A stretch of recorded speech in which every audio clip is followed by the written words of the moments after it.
Well, I like to think that I make a pretty mean turkey and sausage gumbo. It's definitely an act of love because it takes hours to prepare and cook, but it's something I enjoy doing.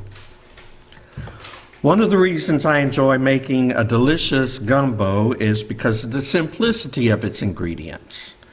Boil up a leftover turkey carcass that you've saved from maybe a Thanksgiving dinner, and you have a rich broth and a couple cups or more of meat that can go into the gumbo.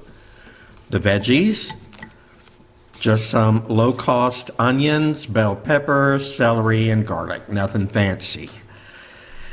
And there's nothing like the delicious aroma of toasted flour filling the air with the deep chocolate-colored roux that is the base of the gumbo, created by continually stirring flour and oil over medium heat for anywhere from 45 minutes to an hour. But after you mix all these ingredients together and you give it a taste, you'll find there's still something missing.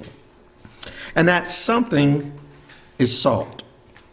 But it doesn't take a lot of salt to transform the gumbo from an interesting blend of turkey stock and vegetables into an amazing, lip-smacking pot of deliciousness.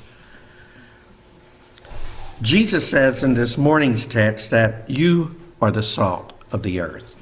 You are that transformational agent that creates goodness. And then he warns against losing your saltiness, which some folks would say is impossible. Salt is salt, after all. It can't lose its flavor, can it? Well, apparently it can. A gentleman named Henry Mondrell, who lived in the late 1600s, kept a diary of a pilgrimage he made from the Syrian city of Aleppo to Jerusalem. And within that diary, he describes a small cliff with exposed layers of salt that could be broken off and put to use in one's household. When Mondrell broke off a piece that had been exposed to the rain, sun, and air, he discovered it wasn't salty, even though it had what he described as sparks and particles of salt. But the inner part, which was connected to the rock, was as salty as could be. So maybe Jesus is saying to stay connected to the foundational rock of God's love, and don't let the elements of the world take away from the core of your being. Retain that savory essence, and God will use it to transform the world into the kingdom of heaven, the same way I use salt to transform flour, vegetables, and broth into a mouth-watering gumbo. Next, Jesus switches gears to talk about light. After identifying his disciples as the salt of the earth, he also describes them as the light of the world. Although John's gospel records Jesus as saying that he is the light of the world, here we read that Jesus gives that title to the disciples. Those who follow him are the light of the world, he says. The lamp to which he refers would have been a simple little container, usually made of clay, which contained a fuse, probably made from a linen strip of cloth, and the oil, typically olive oil, since that was the most common oil that would have been readily available. Just as Jesus made the point about how important it is for salt to be salty, here he says it's also important for the lamp's light to be allowed to shine brightly. In both cases, Jesus lifts up the common stuff of everyday life to illustrate what God uses to transform this world. Things that would have been found in everyone's household, sort of like the common stuff that goes into a gumbo, sort of like a bunch of fishermen who would become his disciples, and sort of like you and me. If these fishermen turned disciples were feeling intimidated by the high muckety-mucks, the religious scholars who had begun to challenge their mission, Jesus was assuring them that he didn't make a mistake when he chose them to be his disciples. If the peasants who flocked to hear Jesus' words of hope of a spiritual empire felt powerless in the face of Roman imperial oppression, Jesus reminded them that there is great power in the most basic of things, like salt and light and themselves. And if you and I allow God to use us, then we'll find that God isn't dependent on income, education, or standing within the community to make an impact on the world.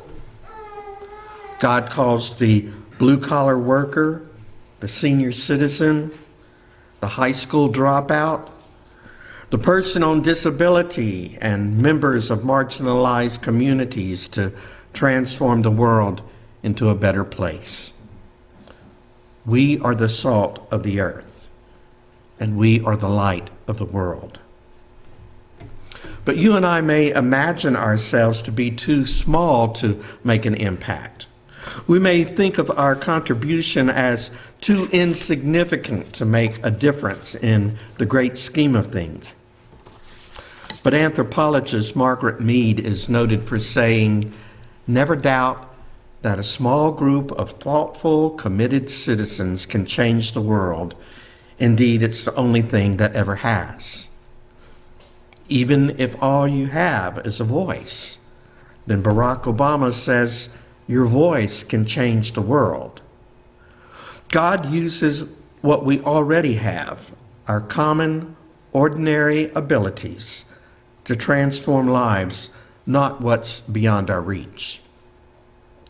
So in our text, Jesus says, we're salt, so be salty. We're light, so burn brightly. Be who we were created to be. Here's another quote from Veronika Tugaleva, an award-winning author and poet. Be what you are. Do what you love. Speak what you feel. Don't hide your humanity. Celebrate it. Embrace it. That is how you change the world. And I think that's what Jesus is saying in this morning's text. If you're salt, be salt. My gumbo doesn't call for cinnamon or oregano or chili powder. It calls for salt. If you're salt, be your most authentically salty self. And oil lamps aren't made to be covered up. They're made to shine brightly. The gloom of night can only be chased away when the light is allowed to pierce the darkness. So if you're a light, then shine out and don't hide your brightness. We must commit ourselves to being who we are, embracing our authentic selves and celebrating who God has made us to be.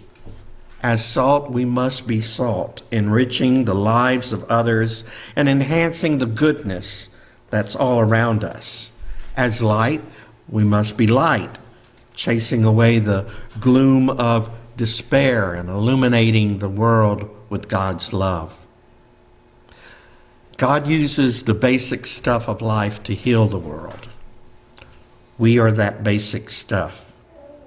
So go out into the world and be who you are, not who you think you should be. Allow God to use yourself for God's greater glory, and you will have accomplished God's purpose in your life, which, by the way, is one of the most frequently asked questions people have for me. What's God's purpose for me? God's purpose is for you and me to be who we are, who God created us to be, because being who we are is something we can do better than anyone else. Be who we are, make the world a better place with our essence, and brighten it with the light of God's love. And so now I'll close with one final quote, this one by Marianne Williamson. Our deepest fear is not that we are inadequate. Our deepest fear is that we are powerful beyond measure. It is our light, not our darkness, that most frightens us. We ask ourselves, who am I to be brilliant, gorgeous, talented, fabulous? Actually, who are you not to be? You are a child of God. Your playing small does not serve the world. There is nothing enlightened about shrinking so that other people won't feel insecure around you. We are all meant to shine as children do. We were born to make manifest the glory of God that is within us. It's not just in some of us, it's in everyone. And as we let our own light shine, we unconsciously give other people permission to do the same. As we are liberated from our own fear, our presence automatically liberates others. Amen.